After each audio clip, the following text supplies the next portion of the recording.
Do you think of telehealth as an alternative to in-person visits, or is it something altogether different? So I am a Parkinson's doc. Part of my exam involves having to test for rigidity. So I have to, move the arm, move the legs, and that's part of the exam. I have to be able to see people walk and test their balance. And so I think for a first visit, at least in a motor, like neurology sort of framework, I think that, ideally it would be good to have in person, just so we can document these things and examine people, look for swelling in the legs, and, just because we do a full sort of neurologic exam and get a baseline. So I think we would always want, I think, the first visit to be in person if we can.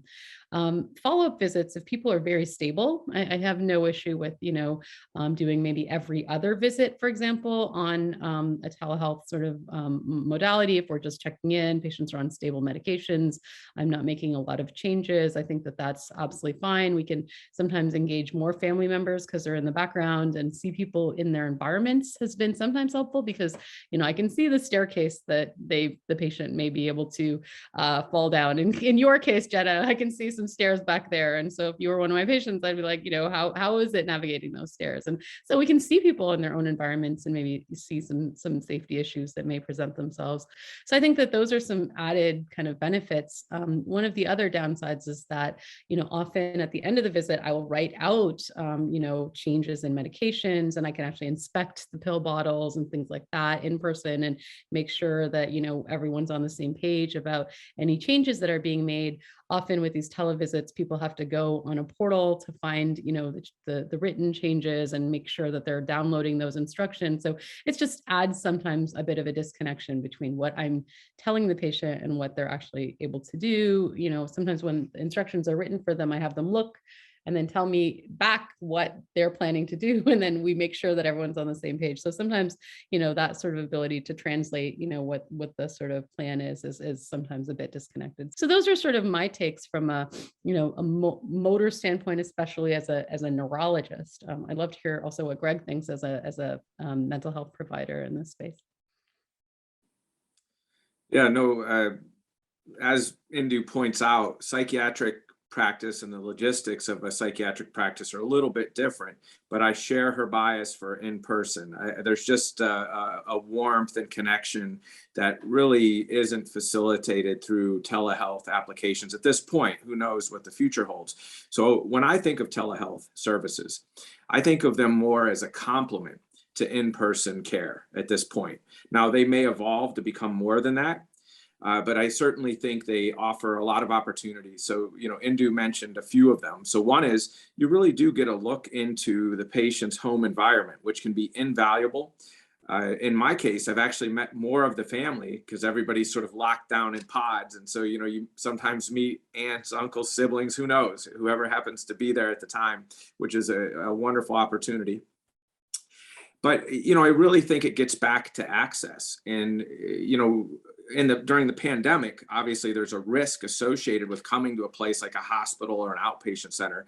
But even in non-pandemic times, I think many of our patients have mobility problems. And so this offers, an opportunity to access the same care without the logistical difficulties. And, we're both in specialty centers and in big metropolitan areas. And so, people from your rural communities now don't have to make that 2, sometimes 3-hour commute to, have a visit. And when you're dealing with sort of progressive or chronic long-term diseases, even a well visit has a value. So, when you have acute conditions that you visit a doctor for, you see a doctor once and then, okay, I might not see you again for a year.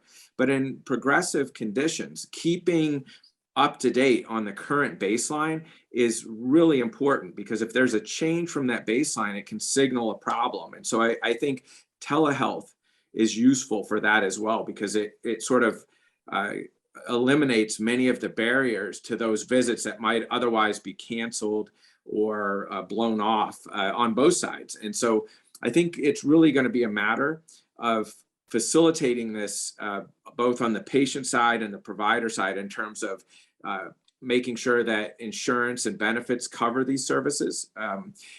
right now there's sort of a protectionist attitude about licensure across states. And I think when you're dealing with specialty care or patients who move but have an established relationship with someone they've been seeing for 10 years for a chronic disease, there should be some allowance for continuing that care. So I think, just as Indu posed it, I think, right now there's many benefits, but there's also some things that I think aren't quite up to snuff. And I think it works best as a complement to in-person care. About that rural piece, I mean, I think that in theory, it does save a lot of these commutes and geography. The reality, though, is that in many parts of the country, I love to travel. We were in very, rural parts of some of these near national parks and some places that a lot of my patients actually live near. And there's very poor internet connections in many of these places. And it's really hard if you're going to try to get internet in your home to pay for that. And there's a lot of access issues, even in these geographical places. Some people have to, I had a patient who went to a McDonald's and was stealing the Wi-Fi near, a McDonald's that was like an hour drive away just to be able to connect on a video visit with me. So obviously, I think, if we're really going to use this as a technology, and Greg and I are very passionate about making sure that if we improve things for some people, that it's an improvement for all people. It shouldn't actually leave out those people who have already been marginalized before by now, putting a tech kind of gap in, or a internet broadband gap in, or something else. And these are the realities that I think a lot of our patients are feeling, and we may not even know who has no access, because the types of ways we survey these patients is through, internet-based surveys or other things that really require internet. So I think we just have to really, think about how to disseminate this widely and make sure that every person, every veteran, for example, in my care, can actually do this from the comfort of their home or somewhere relatively close.